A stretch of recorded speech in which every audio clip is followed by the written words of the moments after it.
So with that, I think I'll give it over to Lin Chu to start us off. Lin Chu is the Executive Director of the Institute for Women's Empowerment. So if we can please welcome her to HK.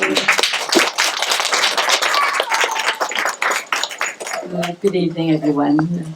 I'm really very happy to be here and really excited that there are so many different people next group here. I have 10 minutes, okay? So I won't divert so much. The thing is that if the theme here is migrant women workers, I work in Indonesia. We had a program that was about women's empowerment. And in fact, the last 5 years, in which context the project that we did with Vivian, who came to Indonesia, and some of the products are here. We made 14 one-minute videos or at least let's say 14 of our partners made one-minute videos of a message that they themselves wanted to say. So just to be very, let's say, focused and to the point, we were really very interested, I was very interested to have Vivian there and to do this project in Indonesia in the context of our work on women's empowerment and of leadership building. Because our concept, let's say our framework of empowerment and is really, you have to do it yourself, right? In a way, everybody empowers yourselves. We do not go out to empower other people. That's not possible. And what goes into that empowerment and the sense of being able to be a leader and of accepting and of deciding that, yeah, I can do things, I can be a leader, takes quite a lot of internal, what we call an internal work, building up of your own resources from inside. It's not just getting skills from outside. I can learn how to speak in public. You can learn how to lobby or talk to somebody in authority so that they can, accept what I'm saying. Try to influence people to change things. But before you can even do all those things, there is that step you have to take within yourself of saying, yeah, this is me. This is what I want to do. This is what I can do. And this is what I will do. So that has been always our a framework, a concept for what we call leadership building and women's empowerment. So the project that we did with Vivian, it was really something, a bit of an experiment, but it was great. We worked with domestic workers. That's one of our partners there.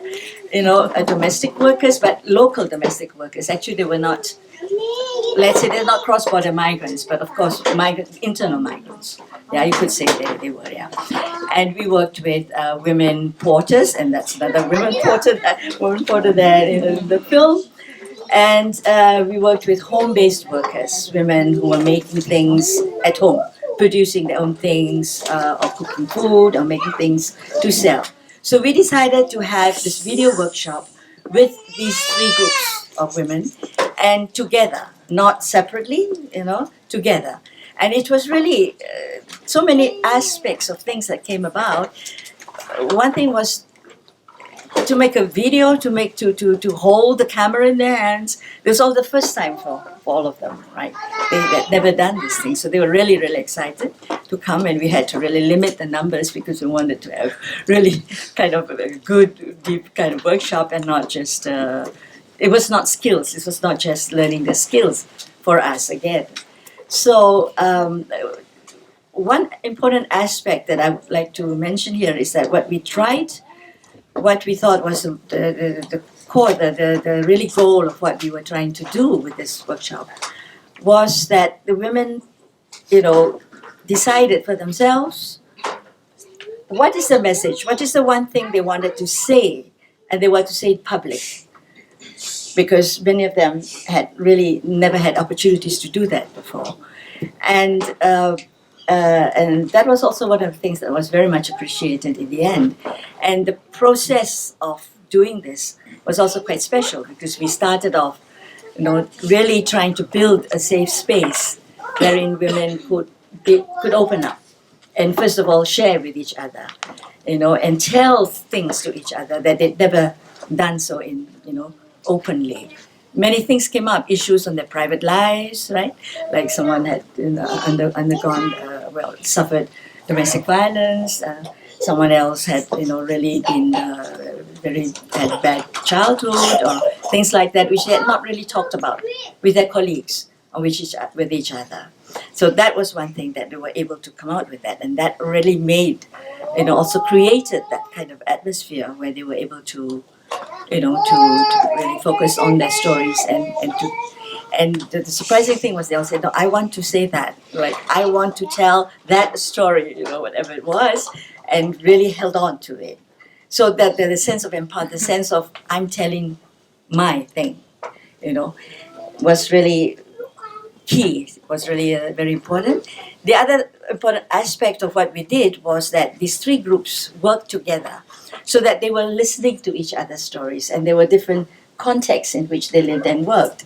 And although it was still Indonesia, but still there are different contexts, right? Domestic workers had different issues, from the home-based workers had other issues, and the women porters had other issues. And they also learned listening to each other, so that it built also a sense of solidarity with each other. So that was another thing that we could do in this workshop. And the other thing was also in the practical. Of course, it was a media workshop, so they had to learn how to make a video. So we did that in 5 days, and a team made up of just came together and say, all right, you be the cameraman, you be the I've forgotten what they were all called because I'm not a media person myself. But anyway, all the different roles that had to be fulfilled were done by their colleagues like that, right? So working together like that on a concrete issue, on a story that one of them will say, like, okay, she was really guiding a story, it's like this, it's not like that. So we have to do it, it's always, the direction of that. And then to try and visualize it together, to find the props. So we did all that in 5 days, right? And then to get a product in the end that they could look at themselves, really saying those things they really wanted to, and to tell their own stories. So there's so many aspects of it that I can't, it's like little bits and pieces, but all together, it was a fantastic kind of experience. And that's all possible with this kind of work. That's what I'm kind of trying to say. We did that one workshop and we promised them we would go on, because they all wanted the second one. And other people who heard about it and who saw it, of course, because after that workshop we had this 14 videos that were put into one series, right? So you had like stories one after the other, although it was just 1 minute, still they made quite a collection, let's say, of different aspects of life, of these people.